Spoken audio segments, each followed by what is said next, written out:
Okay, Ron, let's go. What do you got, like 3 fucking cameras here? Yeah. Let's talk about your new album, Abnormal. Why did you choose this title? Why'd you choose 3 cameras? What You got different 1, angles? you got 2. How come this one is angled down? Just because it's abnormal, that's why. Wow. Collectively, they have like $600 worth of fucking video gear here. Alright, let me stop. Alright. I'm not gonna start breaking your balls yet. Alright, so as you were saying about Abnormal, I don't know, I just couldn't think of a better title. Is it because it's a counterpart to normal? Kind of. Yeah, it is. It's like a, I guess if normal was like the first thing, abnormal is the, yeah. So if normal is like the first thing, abnormal would be the sequel, you could say. You know, just the continuation of it all. Yeah. I so desperately want to just like do nothing but make jokes and be totally fucking obnoxious. But like I'm trying really hard to like be serious. But like I miss you guys too much, so I just want to like be the biggest pains in your fucking ass. Cause like I'm like bottling up my happiness and joy to see you fucking guys. So alright, as we were talking, yeah. Is abnormal a way to tell that your bones are green? Oh. What do you mean? My bones are growing? Green. Are green? My bones are green? Yeah. Fucking crackhead. Yes, my bones are green. Wow. Cool. And do you feel that those 2 albums were a kind of cure for you? A cure for me? Yeah. I didn't think I needed a cure. I'm just writing whatever, you know, I'm not, is what it is. Yeah. And maybe you feel a little bit more pacified as time passes, what you think? Pacified. Yeah. Peaceful. No, probably the opposite. Are you? Yeah. Yeah, I think like at this point I probably wouldn't hesitate to like, you know, like murder as many people as possible, where I might have paused for a minute a few years ago. But I'm trying to give you guys the worst possible answers you could possibly have. Very cool. Continue. In terms of style, this album is, Yes! it's a little bit more punky-ish than Yeah. the other one. A little bit. Do you think it's a natural evolution?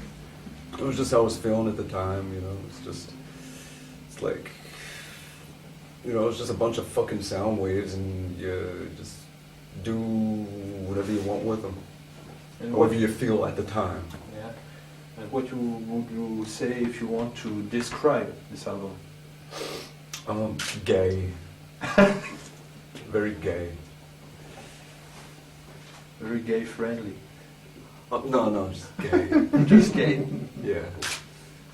And we watched your recording sessions on YouTube. What was the motivation for you to show your recording process? I was hoping that maybe I would get some work, you know, as an engineer or something. So. Did you manage to get some work? No, none at all. But we saw that you sung the whole album every day for a month. Yeah. And what did you feel doing so?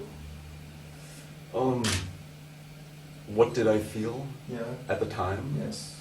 What is the? Like, why did I do it? Yes, actually, yes. Why did you do it? All right, I'll actually give you guys like a serious answer now. Yeah, I wanted to take a different approach, something that I never did before. Every album, I try to fucking heal you. Every album, I try to do something a little different in the way I lay the tracks, just to stay kind of fresh and You know, you do an album and you sing the verse and you focus on one line and you tweak a word and then you do the next line and you do all that shit and then you do the chorus and the same shit. I don't want to do it that way. I didn't want to focus on a song. I wanted to just take the album as a whole and do the whole thing and just treat it almost like a gig instead. So I would go in, I would sing the whole damn thing all the way through, then leave, do it the next day, and found that a lot of little spontaneous things developed that, you know, they developed into part of the song. And I think it was a good way to do it. It was a good way to get comfortable with the songs and come up with something that was very natural. In the end, did you keep the whole song, or did you keep just passages from every day of your sessions? It would be different. It would depend on the song. Okay. I mean, there were some songs where I kept the scratch track and used that, and it was basically a waste to do everything else because the scratch one just caught all this cool stuff to it that was best for the song. Other times it might be, keeping what I did on this day for that verse, keeping what I did on that day for this chorus, keeping on this day for that. All different. But it was good to have the options and just see how it developed. Yeah! Okay, so is it something you will repeat in the future, this process? I don't know. I have no idea. It's hard to say. It depends on what the next thing is, and you just got to go with whatever's going on at that moment, and however you feel at that moment, that's how you have to do it. You know, not force it. Just do instinctively what feels like the right thing to do. Yeah. Yeah. So how did you record your solos? Did you improvise them or did you write them? No, I didn't write them. If anything, yeah, a lot of them, it was either the scratch track, and then I would say, you know what, I like what I did there, I need to keep that. Or if I didn't even lay a solo on the scratch, I would just start doing it, say, that sucks, try something else. Record it, that sucks, something else. Do it, it's like, all right, keep that right up to here, then it sucks. So take it from that point on, things like that. It was always different. Sometimes it would just be one take all the way through, and I was like, you know what, I like it, I'm keeping it. Other times, it might take a little more, but I never pre-wrote any of the solos, I don't think, for this album. Pretty sure everything was at the moment, just coming up with it. Some of the stuff was just one take, and just kept it. Like a song the day after, you know? Like all that stuff. When I started getting into the wah thing, I just did whatever, felt good, kept it. Yeah. Yeah! Tell us about reamping.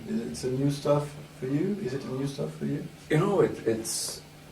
People have been doing it for like 15 years, but it was my first time doing it. I never reamped before, and after you do it and you have... After you experience having the option of saying, you know what, I don't like the guitar sound, it could be a little better, or you know what, I should have had a little more drive on the amp, and you get to redo it and still have your performance intact and be able to just run it through new amplifiers, or you can't go back. It was just so, you could do so much more sound-wise, just capture a better tone and have more options. You know, what if you wanted to take the song a year from now and do a clean version with just clean guitars? You can. You know, I mean, there's so much shit you can do. So definitely, I think from now on, I'm always going to keep a direct, you know, a DI out of the guitar to use for that. Yeah.